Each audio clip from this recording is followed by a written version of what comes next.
Welcome to Tamil talkie start net. இன்றைக்கி நம்ம உலக சினிமா நிகழ்ச்சியில் இயக்குனர் லீ சியாங் கியாங் இயக்கத்தில் வெளியே வந்திருக்கிற தி வே ஹோம் படத்தை பற்றி பார்க்க போகிறோம். தி வே ஹோம் இந்த படத்தை பற்றி பார்க்குறதுக்கு முன்னால் நாங்கள் ஏற்கனவே சொன்ன மாதிரி இந்த நிகழ்ச்சியில் உலகத்தின் தலை சிறந்த படங்களை பற்றி மட்டும் தான் பார்க்க போகிறோம். இந்த படத்தை பற்றி பார்க்குறதுக்கு முன்னால் இந்த படங்களுடைய முழு கதையும் சொல்ல போகிறதாகவும் சொல்லியிருக்கிறோம். அதனால் இந்த முழு கதையை கேட்டோம்னா படம் பார்க்கும்போது சுவாரஸ்யம் இல்லாமல் போயிடும் அப்படின்னு நினைக்கிறவங்க இதோடு நிறுத்திக்கிட்டு இந்த படத்தை போய் பாருங்கள். படம் ரொம்ப அற்புதமான படம், அதில் எந்த மாற்று கருத்தும் கிடையாது. அதே போல் கதையை கேட்டு நீங்கள் பார்த்தீங்கன்னா கூட எந்த இடத்துலையும் உங்களுக்கு சுவாரஸ்யம் குறையாது. சரி, இப்போ இந்த படத்தை பற்றி பார்ப்போம். இந்த படத்துடைய ஆரம்பத்தில் டவுன்லேருந்து ஒரு பஸ்ஸு கிராமத்தை நோக்கி போய்கிட்டு இருக்கோம். அந்த பஸ்ஸில் 7 வயசு பையனான சாங்குவும் 32 வயசு அம்மாவும் போய்கிட்டு இருப்பாங்க. அவங்க எங்கே போய்கிட்டு இருக்காங்க அப்படின்னு சொன்னால், சாங்குவோடைய அம்மா 17 வயசுலேயே ஊரை விட்டு போனவங்க. இப்போது இத்தனை வருஷம் கழித்து இப்போ தான் அவங்க அம்மாவை பார்க்க போகிறாங்க. அந்த ஊருக்குள்ளே போய் இறங்கும்போதே சாங்குவுக்கு அந்த ஊருக்கு வரவே பிடிக்காது. நான் வரமாட்டேன்னு அடம் பிடிப்பான். அவங்க அம்மா 2 போடு போட்டு தான் ஊருக்குள்ளே இழுத்துட்டு போவோம். ஊருக்குள்ளே போனால் அவங்க பாட்டிக்கு 75 வயசு. அந்த அம்மாவுக்கு காது கொஞ்சம் மந்தம், வாய் கொஞ்சம் பேச வராது. இந்த பாட்டிக்கிட்ட தன்னுடைய பையனை விட்டுட்டு அந்த அம்மா சொல்லும், எனக்கு இப்போ டவுனில் கடை வச்சுருக்கிறேன், அந்த கடையும் வியாபாரமும் சரியில்லை, நஷ்டத்தில் ஓடிக்கிட்டு இருக்கு, நான் வேறு ஏதாவது வேலை பார்க்கணும், அந்த இடைவெளியில் இவனை வச்சுருக்க முடியாது, இந்த ஸ்கூல் லீவு நாளில் ஒரு 2 மாதம் நீ இவங்களை வச்சு பார்த்துக்கா, நான் வந்து அவனை கூப்பிட்டு போயிடுறேன் திருப்பி 2 மாதம் கழிச்சு அப்படின்னு சொல்லிவிட்டு பையனை வந்து பாட்டிக்கிட்ட ஒப்படைச்சிட்டு அவனுக்கு தேவையான விளையாட்டு ஜாமான், கொஞ்சம் ஸ்நாக்ஸு, கூல்ட்ரிங்க்ஸ் எல்லாம் கொடுத்துட்டு அந்த அம்மா கிளம்பி போகும். கிளம்பி போகும்போதே அந்த பையனுக்கு அந்த வீடு, அந்த பாட்டி யாரை பார்த்தாலும் பிடிக்காது, வெறுப்பில் இருப்பான். சரி, இந்த பாட்டியும் இந்த பையனும் போயிட்டு அம்மாவை பஸ் ஏற்றி விட்டு திரும்பி நடந்து வருவாங்க. நடந்து வரும்போது பாட்டி பேரனை ஆசையாக கையை பிடிச்சி இழுக்கும். அவன் கையை உதறி விட்டு பாட்டியை திட்ட ஆரம்பிச்சிருவான். பாட்டி கம்முன்னு அவன்கிட்ட வந்து திரும்பி பார்த்து நெஞ்சில் இப்படி தடவிட்டு திரும்பி போயிடும். திரும்பி போயிட்டு கொஞ்சம் தூரம் கழித்து அவனை பார்க்கும். அந்த பையன் பார்த்துட்டு மூஞ்சி திருப்பிக்குவான். பாட்டியை பார்த்தாலே அவனுக்கு பிடிக்காது. பாட்டி மெதுவாக நடந்து போய்கிட்டே இருக்கும். பாட்டியை பின்தொடர்ந்து இவனும் வீட்டுக்கு போவான். வீட்டுக்கு போனதும் வீட்டுக்கு வந்த பேரனுக்கு ஆசையாக பாட்டி சமைச்சு போடும். ஆனால் அது எதையுமே வாயில் வைக்க மாட்டான். அவன் அவங்க அம்மா கொடுத்துட்டு போன கூல்ட்ரிங்க்ஸு, இந்த டின்னில் அடைச்சி வச்ச ஐட்டம், ஸ்நாக்ஸு இதெல்லாம் சாப்பிட்டு தூங்கிடுவான். தூங்கிட்டு ராத்திரியில் வயிற்றை கலக்கிறோம். வயிற்றை கலக்கின உடனே பாத்ரூம் போகிறதுக்காக துடிச்சிக்கிட்டு இருப்பான். அந்த ஊரில் பாத்ரூமுக்கு எங்கே போக, அதை பார்த்துட்டு பாட்டி ஒரு பெரிய ஊறுகாய் ஜாடியை கொடுக்கும். அது மேலே உட்காந்துருப்பான். பக்கத்தில் உட்காந்து பார்த்துக்கிட்டே இருக்கும் பாட்டி. அதுக்கப்புறம் பார்த்தீங்கன்னா பொழுது விடிஞ்சிடும். பொழுது விடிஞ்சதுக்கப்புறம் அந்த வீட்டில் என்ன பொழுதுபோக்கே கிடையாது அவனுக்கு. உட்காந்து வீடியோ கேமே விளையாண்டுக்கிட்டு இருப்பான். விளையாண்டுக்கிட்டு இருக்கும்போது ஒரு 2 கை மட்டும் வரும். என்னடான்னு பார்த்தா பாட்டி ஊசியும் நூலையும் கொடுக்கும். அதை வாங்கி வேண்டாம் இருப்பா, ஊசியும் நூலையும் கோர்த்து கொடுப்பான் பாட்டிக்கிட்ட. ஊசி நூலையும் கோர்த்து கொடுத்ததுக்கப்புறம் கொஞ்ச நேரத்தில் பார்த்தீங்கன்னா அந்த வீடியோ கேமில் இருக்கிற பேட்டரியும் போயிடும். அந்த வீட்டில் பார்த்தீங்கன்னா இன்னொரு பிளாக் அண்ட் ஒயிட் டிவி மட்டும் இருக்கும். அதே போட்டு பார்க்கலான்னு போய் நோன்னா அந்த ஞாபகம் கையோடு வந்துடும். இருந்த ஒரு பொழுதுபோக்கும் போயிடுச்சு. அதனால் பாட்டிக்கிட்ட போயிட்டு பேட்ரி வாங்கணும், காசு கொடுன்ட்டு போயிட்டு கேட்பான். பாட்டிக்கிட்ட காசு இருக்காது. காசு இல்லை அப்படின்னு சொல்லும். சொன்ன உடனே பிடிச்சி தள்ளுவான் பாட்டி மேலே கோவத்தில். பாட்டி பேரனுக்கு அதை வாங்கி கொடுக்க முடியல அப்படின்ற கவலையில் தான் இருக்குமே தவிர அவன் மேலே அதுக்கு ஒரு சின்ன கோவம் கூட வராது. அவங்ககிட்ட பழையபடி இப்படி செஞ்சு காமிக்கும். அதை பார்த்துட்டு அவன் கோச்சிட்டு போயிடுவான். கோவத்தில் போனவன் வீட்டில் இருக்கிற ஜாடியை எடுத்து போட்டு உடச்சிருவான். அப்புறம் பாட்டியோடைய செருப்பை எடுத்து ஒழிச்சு வச்சுருவான். அப்புறம் பாட்டியோடைய கொண்டையில் இருக்கிற ஊசியெல்லாம் உருவி வச்சுருவான், எடுத்து ஒழிச்சு வச்சுருவான். பாட்டி செருப்பை காணாமட்டு அப்படியே வெறுங்காலோட அந்த காட்டு பாதையில் போயிட்டு தண்ணியை மோந்துட்டு வரும். அதுக்கப்புறம் பார்த்திங்கன்னா வீட்டில் உட்காந்துருப்பான். வீட்டில் உட்காந்துருக்கும்போது துணியெல்லாம் துவைச்ச துணியெல்லாம் காஞ்சிக்கிட்டு இருக்கும். திடீர்னு மழை பிடிச்சி அடிக்க ஆரம்பிச்சிடும். மழை பிடிச்சி அடித்த உடனே ஓடி போய் முதல்ல இவன் துணியை மட்டும் எடுத்துகிட்டு வருவான். அப்புறம் கொஞ்ச நேரம் கழித்து பாட்டியோடைய துணியை எடுத்துகிட்டு வருவான். அப்புறம் மழை பார்த்தா டக்குன்னு நின்று போயிடும். நின்ற உடனே இவன் துணியை கொண்டு போய் தனியாக காய வைப்பான். அப்புறம் பாட்டியோடைய துணியெல்லாம் கொண்டு போய் தனியாக காய வைப்பான். அப்புறம் அவனே கொஞ்சம் மனசு மாதிரி இந்த பாட்டி துணியை தூக்கி இவன் துணி பக்கமும், இவன் துணியை தூக்கி பாட்டி துணி பக்கமும் கலந்து காய வைப்பான். இந்த இடத்துல கொஞ்சமாக அவனுக்கு ஒரு மன மாறுதல் ஏற்பட்டுச்சு அப்படிங்கிறத சிம்பாலிக்காக ரொம்ப அழகாக காட்டியிருப்பாங்க. அதுக்கப்புறம் பேரங்கிட்ட பாட்டி உனக்கு சாப்பிட்றதுக்கு ஏதாவது வேணுமா அப்படின்னு சொல்லிட்டு செய்கையிலே கேட்கும். அதை கேட்டு குஷியான பேரன் எனக்கு பீஸா, கெண்டங்கி சிக்கன் இதெல்லாம் வேணும் அப்படின்னு சொல்லிட்டு செய்கையிலே செஞ்சு காட்டுவான். இவன் செய்கிறது எதுவுமே புரியாது பாட்டிக்கு. ஆனால் ஒரே ஒரு விஷயம் மட்டும் அதுக்கு புரிஞ்சு போயிடும். இவன் ஏதோ சிக்கன் சம்மந்தமாக கேட்குறான் அப்படின்றது மட்டும் அதுக்கு புரிஞ்சு போயிடும். சரி, நான் இந்த வர்றேன் அப்படின்னு சொல்லிட்டு வீட்டில் இருக்க சில சாமான்களை எடுத்துக்கிட்டு சந்தையில் விற்கிறதுக்காக எடுத்துக்கிட்டு பாட்டி புறப்பட்டு போயிடும். புறப்பட்டு போன பாட்டி வர்றதுக்கு லேட் ஆகும். பேரன் தூங்கிடுவான். அப்புறம் இருட்டினதுக்கப்புறம் பாட்டி மழையில் நனைஞ்சிக்கிட்டு ஒரு கோழியை வாங்கிட்டு வரும். பேரன் தூங்கிட்டு இருக்கிறத பார்த்துட்டு அந்த கோழியை அறுத்து சமையல் செஞ்சு அவனை எழுப்போம். அவனை எழுப்பின உடனே முழிச்சு பார்த்த பேரன் ஓன்னு அழுக ஆரம்பிச்சிருவான். நான் கேட்டது இந்த சிக்கன் கிடையாது, கெண்டங்கி சிக்கன் வேணும்னு சொல்லி அழுக ஆரம்பிச்சிருவான். பாட்டிக்கு என்ன சொல்கிறதுனே தெரியாது. பாட்டியை திட்டுவான், அழுவான், கெண்டங்கி சிக்கன் வேணும்னு திரும்ப அழுவான். இப்படியே பண்ணிக்கிட்டு இருப்பான். வேறு வழி இல்லாமல் பாட்டி கொடுத்ததையும் தூக்கி தட்டி விட்டுருவான்.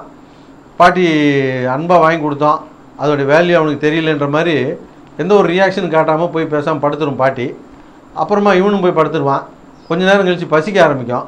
பசிக்க ஆரம்பித்த உடனே அதே எடுத்து சாப்பிட ஆரம்பிப்பான். சாப்பிட்டு தூங்கிடுவான். தூங்கிட்டு காலையில் முழிச்சு பார்த்தா பாட்டி படுத்த படுக்கையாக இருக்கும், எந்திரிக்காது. பயந்து கிட்ட போயிட்டு நெஞ்சில் காதை வச்சு கேட்பான். பாட்டி உயிரோடு தான் இருக்கும். அப்புறம் பாட்டி பார்த்தா மழையில் நனைஞ்சிட்டு வந்ததுனால உடம்பு சரியில்லாமல் இருக்கும். போர்வை எடுத்து போத்துவான்.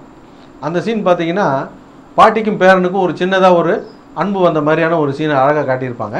அப்புறம் ஒரு நாள் வீட்டிலே சும்மா இருந்தால் போர் அடிக்குதுன்றதுனால ஊரில் இருக்கிற பசங்களோட சேர்ந்து விளையாடலாம் அப்படின்ட்டு போவான். அங்கே போன இடத்துல சியோல்னு ஒரு பையனோட இவனுக்கு ஃப்ரெண்ட் ஆகிடுவான். அங்கே அந்த ஊருக்குள்ளே ஒரு முரட்டு மாடு ஒன்று இருக்கும். அது எப்போ பார்த்தாலும் வெறி பிடிச்சி துள்ளி குதிச்சு ஓடும். ஆளுக்கு மேலே மோதிருன்றதுனால எல்லோரும் பயந்து ஓடுவாங்க. இப்போது ஒரு நாள் சியோல் வந்து விறகு கட்டை வெட்டிக்கிட்டு தலையில் வச்சுட்டு போய்கிட்டு இருப்பான். சாங்கு அவனை கிண்டல் பண்ணுறதுக்காக மாடு வருதுன்னு சும்மா கத்துவான். பயந்து சியோல் ஓடினவன் கீழே விழுந்து தடிக்கு விழுந்து அடிபட்டுரும். அடிபட்ட உடனே கோவத்தில் இவனை அடிக்க வந்துடுவான். அவன் கொஞ்சம் பெரிய பையனாக இருக்கிறதுனால இவன் பயந்து போய் என்ன பண்ணிடுவான், அவன் கிட்ட வந்த உடனே பாட்டி மாதிரி இப்படின்னு செஞ்சு காட்டுவான். அதை பார்த்துட்டு அந்த சியோல் கம்முன்னு போயிடுவான். கம்முன்னு போனதுக்கப்புறம் மறாவது நாள் இவன் நின்றுக்கிட்டு இருப்பான். சியோல் இவனை பார்த்துட்டு மாடு வருதுன்னு கத்துவான். சியோல் இவனை கிண்டல் தான் பண்ணுறான் போல இருக்குன்னு நினச்சிக்கிட்டு இவன் சும்மா நிற்பான். உண்மையிலே மாடு வந்துடும். மாடு வந்தவொடனே திட்டுன்னு ஓடி இவன் கீழே தடிக்கு விட்டு கீழே விழுந்துருவான். கீழே விழுந்தவுடனே அவன் வந்து தூக்கி விடுவான். இவனை சியோல் தூக்கி விட்டவுடனே சாரி, நான் நேற்று வந்து உனக்கு விளையாட்டுக்கு சொல்லிட்டேன் சாரி அப்படின்னு இவன் சொல்லுவான். ஏன் அதுக்கு தான் நேற்றே சாரி கேட்டல நீ அப்படின்னு அவன் சொல்லுவான். அப்போ தான் இவனுக்கு தெரியும் பாட்டி ஒவ்வொரு முறையும் இப்படி செய்கிறது வந்து இவங்ககிட்ட மன்னிப்பு கேட்டாங்க அப்படின்னு சொல்லிட்டு அவனுக்கு தெரிய வரும். அப்புறம் ஒரு நாள் பாட்டி வீட்டில் விளைஞ்ச பூசணிக்காயெல்லாம் எடுத்துக்கிட்டு சந்தைக்கு போகிறோம் வரையான்னு சொல்லிட்டு பேரனையும் கூப்பிட்டுக்கிட்டு சந்தைக்கு போகும். சந்தையில் போயிட்டு பேரனை ஒரு ஓரமாக நிற்க வச்சுட்டு பாட்டி அந்த பூசணிக்காய் விற்கிறதுக்கு வர்றவங்க போகிறவங்கலாம் கெஞ்சி விற்கும். அப்புறம் கஷ்டப்பட்டு விற்றுட்டு அதில் வந்த காசை எடுத்துகிட்டு போயிட்டு இவனுக்கு ஒரு ஷூ வாங்கி கொடுக்கும். அப்புறம் ஒரு ஹோட்டலில் போயிட்டு சாப்பாடு வாங்கி கொடுக்கும். அதெல்லாம் பார்த்து இவன் ரொம்ப மனசு கலங்கி போயிடுவான். அதெல்லாம் முடிஞ்சு கையில் கொஞ்சம் மிச்ச காசு இருக்கும். அந்த மிச்ச காசோடு இவனை பஸ்ஸில் ஏற்றி விட்டுட்டு பாட்டி கேட்கும், உனக்கு வேறு ஏதாவது சாப்பிட வேணுமா அப்படின்ட்டு கேட்கும். அப்போ அந்த பஸ்ஸில் ஒரு சின்ன பொண்ணு ஒரு சாக்கோ பை சாப்பிட்டு அந்த கவரை கீழே போட்டிருக்கோம். அந்த இது வேணும்னு சொல்லுவாள். சொன்ன உடனே அந்த கவரை எடுத்துகிட்டு போய் பாட்டி அவங்க பழைய ஃப்ரெண்டு ஒரு பாட்டியம்மா இருப்பாங்க, அந்த கடையில் போயிட்டு அதை கொடுத்து அந்த சாக்கோ பை வாங்க போகும். அந்த பாட்டியம்மாவுக்கும் இவங்களுக்கும் ஒரு 75 வயசு உறவு. அந்த அம்மா கேட்கும், உன் பேரன் ஊர்லேருந்து வந்திருக்கானாம்ல அப்படின்னு சொல்லிட்டு, நான் என் கால் சரியாக இருந்தால் நான் உன்னை பார்க்க வந்திருப்பேன், என்னால் வர முடியல அப்படின்னு சொல்லிட்டு அந்த அம்மா பேசிகிட்டு இருக்கோம்.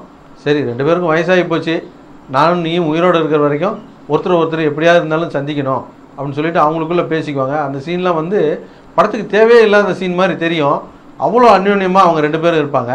இந்த அம்மா அந்த வாங்கின பொருளுக்கெல்லாம் காசு கொடுக்கும். அந்த அம்மா அதெல்லாம் வேணான்னு கொடுத்த காசுக்கு மேலேயே அதிகமாக பொருளெல்லாம் போட்டு திருப்பி கொடுத்து விடும். அதை எடுத்துகிட்டு வந்துட்டு பேரங்கிட்ட பாட்டி அந்த சாப்பிட்றதுக்கான அந்த சாக்கோ பையெல்லாம் கொடுக்கும். கொடுத்துட்டு அந்த அதே பஸ்ஸில் அந்த சியோல்ன்ற பையனும் வந்திருப்பான். அவனும் சாங்குவும் அந்த பஸ்ஸில் நீங்கள் போங்க, நான் வந்து அப்புறம் வர்றேன் அப்படின்னு சொல்லிட்டு பாட்டி கையில் இருக்கிற மூட்டையை பேரங்கிட்ட கொடுக்கும். அந்த மூட்டையெல்லாம் வாங்க முடியாது அப்படின்னு சொல்லி தள்ளி விட்டுருவான். பஸ்ஸு புறப்பட்டுரும். பாட்டிக்கு முன்னாலே ஊருக்கு போன சாங்கு வீட்டில் வெயிட் பண்ணிக்கிட்டு இருப்பான். பாட்டி வராதனால பாட்டியை பார்க்குறதுக்காக பஸ் ஸ்டாப்புக்கு வந்து பாட்டி வருவாங்களான்னு வெயிட் பண்ணிகிட்டு இருப்பான். ஒவ்வொரு பஸ்ஸும் வந்துக்கிட்டே இருக்கும். எந்த பஸ்ஸுலையுமே பாட்டி வந்திருக்க மாட்டாங்க. கடைசியாக ஒரு பஸ்ஸு வரும், அந்த பஸ்ஸுலேயும் பாட்டி வந்திருக்க மாட்டாங்க. என்னடா பாட்டி வரலையே அப்படின்னு பார்த்துக்கிட்டு இருப்பான். ரொம்ப தூரத்தில் பாட்டி நடந்து வந்துக்கிட்டு இருப்பாங்க. பஸ்ஸுக்கு கொடுக்குற காசை பேரனுக்கு செலவழிக்கலாமே அப்படின்றதுனால பாட்டி நடந்தே ஊருக்கு வந்திருக்கோம். இதை பார்த்துட்டு பாட்டிக்கிட்ட நேராக ஓடி போய் சாங்கு ஏன் லேட்டு அப்படின்னு சொல்லிட்டு கேட்பான். மறுபடியும் பாட்டி ஏற்கனவே செஞ்ச செய்கை மாதிரி இப்படி செய்யும். அதை பார்த்துட்டு பாட்டி அவன்கிட்ட வந்து மூட்டையை கொடுத்துருக்கோம், அப்போ வாங்க மாட்டேன்னு இருப்பான். இப்போ போய் மூட்டையை கையில் வாங்கிட்டு பாட்டிக்கு முன்னால் நடந்து போயிட்டு இருப்பான். பாட்டி பின்னால் நடந்து வந்துட்டு இருப்பாங்க. இது வரைக்கும் அவங்களுக்குள்ள நிறைய இடைவெளி இருந்திருந்தால் கூட இந்த சீனுக்கு அப்புறம் இவங்களுக்குள்ள எந்த இடைவெளியுமே இல்லை அப்படின்ற மாதிரி இந்த சீனை முடிச்சிருப்பாங்க. இந்த சீன் ரொம்ப அற்புதமாக இருக்கும். மறுநாள் சாங்கு விளையாட கிளம்புவான். விளையாட கிளம்பும்போது பாட்டி ஒரு பொட்டலை மாதிரி அவங்ககிட்ட கொடுக்கும். அவன் விளையாட போகிற ஜோரில் அது என்னென்னு கூட பிரித்து பார்க்காம பாக்கெட்டில் சொருகிட்டு விளையாட போயிடுவான். விளையாட முடிச்சுட்டு வீட்டுக்கு வரும்போது அதை எடுத்து பார்ப்பான். திறந்து பார்த்தா அதில் அந்த பொட்டலத்துக்குள்ளே அவனுடைய அந்த வீடியோ கேம் பிளேயரும் அதுக்கு பேட்ரி வாங்குறதுக்காக கொஞ்சம் காசையும் உள்ள பாட்டி வச்சு கொடுத்துருக்கோம். அதை பார்த்த உடனே அவனுக்கு கண்ணே கலங்கி போயிடும். இந்த காசை மிச்சப்படுத்துறதுக்காக தான் நேற்று பாட்டி நடந்து வந்துச்சு போட்டிருக்கின்ற மாதிரி நினச்சிக்கிட்டு கண்ணே கலங்கி போயிடும். அதோட வீட்டுக்கு வருவான். வீட்டுக்கு வந்தால் வர்ற வழியில் பாட்டி கையில் ஒரு லெட்டரோடு நின்றுருக்கோம். அந்த லெட்டரில் என்னன்னா அவங்க அம்மா லெட்டர் போட்டிருப்பாங்க, சாங்கு வந்து கூப்பிட்டு போகிறேன் அப்படின்னு சொல்லிட்டு. இப்போ அடுத்த சீன் பார்த்தீங்கன்னா பாட்டிக்கிட்ட சொல்லியிருப்பான், பாட்டி உனக்கு என்னை பார்க்கணுன்னு தோணுச்சுன்னா ஐ மிஸ் யூ அப்படின்னு சொல்லி எனக்கு லெட்டர் போடு, உனக்கு உடம்பு சரியில்லைன்னா ஐ எம் சிக் அப்படின்னு சொல்லி எனக்கு லெட்டர் போடு அப்படின்னு சொல்லுவான். பாட்டிக்கு எழுத தெரியாதனால பாட்டிக்கு எப்படி எழுதுறது அப்படின்னு சொல்லி கொடுப்பான். பாட்டிக்கு அந்த தள்ளாத வயசில் கையெல்லாம் நடுங்கும், எழுத வராது. அதை பார்த்துட்டு இவன் அழுக ஆரம்பிப்பான். அதை பார்த்துட்டு பாட்டி அழுக ஆரம்பிக்கும். ரொம்ப நெகிழ்ச்சியான ஒரு சீனாக இருக்கும் அந்த சீனு. அதுக்கப்புறம் பார்த்தீங்கன்னா அம்மா வந்து கூட்டு போக போகிறாங்கன்றதுக்காக வீட்டில் இருக்க எல்லா ஊசியும் எடுத்து எல்லாத்தையும் நூல் கோர்த்து வச்சுருப்பான். மறுநாள் வந்து பாட்டியிட்டேருந்து அம்மாவை கூப்பிட்டு போவாங்க. பாட்டி வந்து இவங்க 2 பேரும் பஸ் ஏற்றுறதுக்காக வந்து பஸ் ஸ்டாப்பில் நிற்கும். பஸ் ஸ்டாப்பில் நிற்கும் போது ஒன்றும் பேசாமல் நின்றுருப்பான். பஸ்ஸில் போய் ஏறுவான். ஏறணும் கொஞ்ச நேரம் கழிச்சு கீழே இறங்கி வந்து பாட்டிக்கிட்ட ஒரு 2 அட்டையை கொடுப்பான். கொடுத்துட்டு ஏடி திரும்ப ஓடி போய் பஸ்ஸில் உட்காந்துக்குவான். உட்காந்த உடனே இவன் உட்காந்துருக்க ஜன்னல் பக்கம் வந்து பாட்டி கதவை தட்டும். பாட்டி திரும்பி கூட பார்க்க மாட்டான், தலையை குனிஞ்ச மாதிரியே உட்காந்துருப்பான். பஸ்ஸு புறப்பட்டுரும். புறப்பட்ட உடனே திரும்ப திடீர்னு ஓடி வந்து சீட்டுக்கு பின்னால் லாஸ்ட் சீட்டில் வந்து எட்டி பார்ப்பான். பாட்டியை பார்த்து பாட்டி இவனை நின்று பார்த்துக்கிட்டே இருக்கும். பாட்டிக்கிட்ட வந்து இப்படி செஞ்சு காட்டுவான். பாட்டி நின்று பார்த்துட்டு அப்படியே நின்றுட்டு இருக்கோம். பஸ்ஸு பாட்டு ரொம்ப தூரம் போயிட்டே இருக்கும். இப்போ கட் பண்ணால் பாட்டி சைடு காட்டுவாங்க. பாட்டி நடந்து போயிட்டுருக்கோம். நடந்து போயிட்டு இருக்கும்போது இடையில பார்க்கும். அவன் என்ன கொடுத்தான்னா I miss you I am sick அப்படின்னு 2 அட்டையை கொடுத்துட்டு போயிருப்பான். அதை பாட்டி பார்க்கும். பார்த்துட்டு நடந்து போகும் பாட்டி. இப்போ வந்து எண்டு கார்டில் இந்த படம் வயதான பாட்டிகளுக்கு சமர்ப்பணம் அப்படின்ற மாதிரி இங்கிலீஷில் போட்டிருப்பாங்க. கடைசியாக அந்த பாட்டி நடந்து போக போக போக நமக்கு எதையோ தொலைச்ச மாதிரியே இருக்கும், நம்மளை விட்டு ஏதோ போய்கிட்டே இருக்க மாதிரியே இருக்கும்.